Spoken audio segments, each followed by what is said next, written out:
I should discuss the scroll-ophant in the room. The reason for my relocation was an elongated and systematically unpleasant torture at the hands of Jack's cronies. Roland and his well-defined pectoral muscles were kind enough to entrust the vault key with me after the awakening of the Destroyer, not to be confused with the Warrior. Seriously, those sound nothing alike.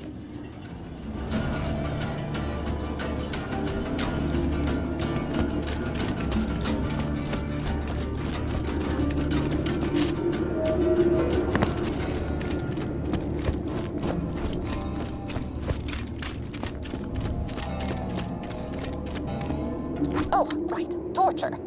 I asked nicely on several occasions to take proper precautions against bacteria on the instruments, but it fell upon idiotic ears. As they cut into my flesh over and over, I would fade in and out of consciousness and whisper to the ceiling chairs that it was going to be okay. Clark was afraid at first. His 4 legs trembled against the cold ceiling, but he knew he had to be strong for me. Then they went to work on his brother, Philippe.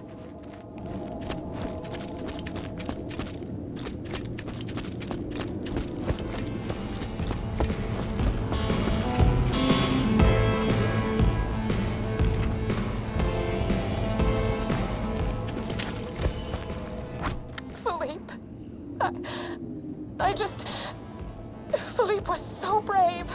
He was so brave for me when the rotary saws began to ply his legs from his body.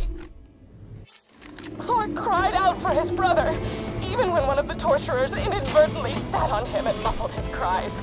The last thing Philippe said before he passed on to the great wooden beyond was, "I love you, Patty.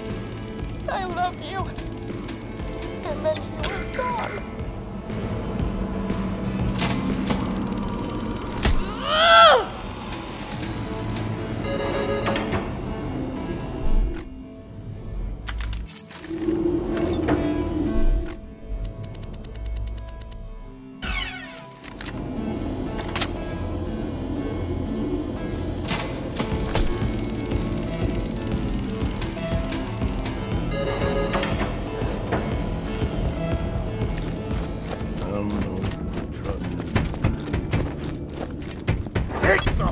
My time's valuable, kinda.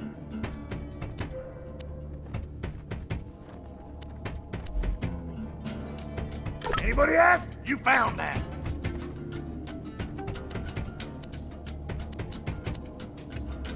Don't tell nobody where you... And stay gone.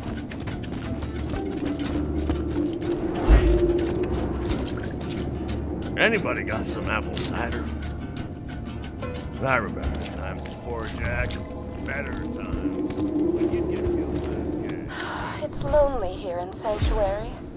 Sure, Clark prattles around on the ceiling, but it's hardly the same. Jack has taken so much from me.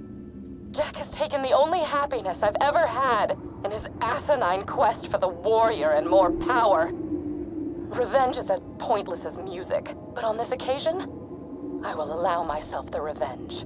I will allow myself to aid in his downfall. Mark my words, Jack. You're going to die.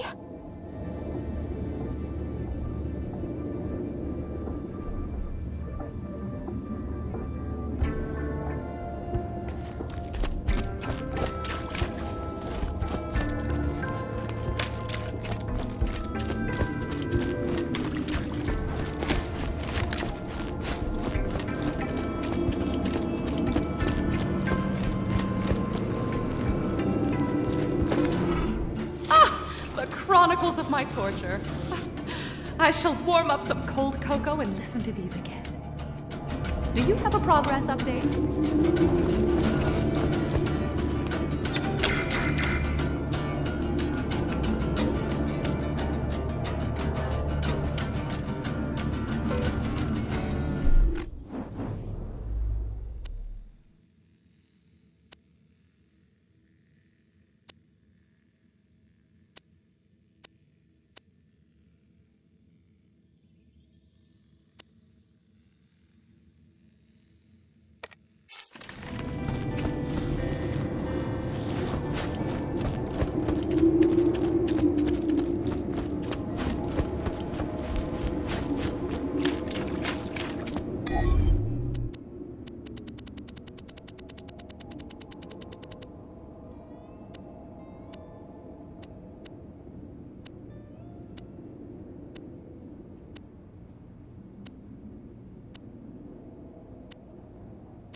out of the way. Yes, most of my merchandise was ripped from the hands of dead adventurers.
awesomer.